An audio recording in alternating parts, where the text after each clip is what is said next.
Hello and welcome back to the Raw Feeding Journal. I'm Charlotte. And I'm Robin. Today, Robin, we are tackling the elephant in the room, the number one thing that stops people from switching to raw or makes their family members nervous. Bacteria. Exactly. We hear it all the time. Is it safe? Will I get Salmonella? Is it dangerous for my dog? There is a lot of fear-mongering out there. There is. But today we are going to look at the facts, the legislation, and the strict standards that actually make raw dog food incredibly safe. In fact, in some ways, it's safer than the meat you buy for your own Sunday roast. That is a bold claim. Let's unpack that. It starts with a government body we all know, DEFRA. Yes, the Department for Environment, Food and Rural Affairs. Any reputable raw food manufacturer in the UK must be registered with DEFRA. This isn't just a badge, it means they undergo regular facility inspections and mandatory laboratory testing. Testing for what, specifically? Pathogens like Salmonella. And here is the fascinating part.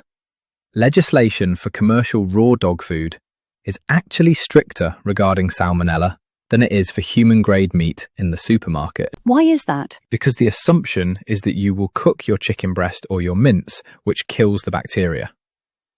But raw dog food is intended to be eaten raw, so manufacturers have a zero-tolerance policy. They test batches before they are released. This is why we always say, buy from a DEFRA-registered brand. Don't just buy cheap mince from a local butcher. That makes total sense.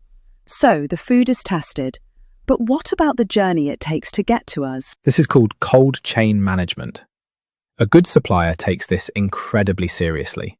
From the moment the food is made, to the delivery van, to your doorstep, it must stay frozen. Good suppliers have robust systems to check temperatures constantly to ensure there is no thawing and refreezing, which is where bacteria can grow. Okay, so the food is safe when it arrives, but what about the dog? Can they get sick from raw meat? It's very rare. We have to remember biology here.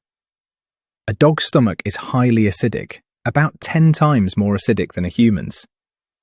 They are biologically designed to handle bacteria, break down bone, and digest raw meat. They are scavengers by nature. So the risk is really about us, the humans, handling it in the kitchen. Exactly, and honestly it's just common sense. The rules for handling raw dog food are the exact same as handling raw chicken for your family. Let's run through the checklist for listeners. Right, number 1. Wash your hands with hot, soapy water immediately after feeding. Number 2. Store the dog food in a dedicated drawer or container in the freezer away from your ice cream and frozen peas. And defrosting? Always defrost in the fridge, ideally on a bottom shelf in a sealed container, so nothing drips. Never defrost on the kitchen counter at room temperature. And the 72-hour rule? Yes. Once that food is defrosted, use it within 72 hours.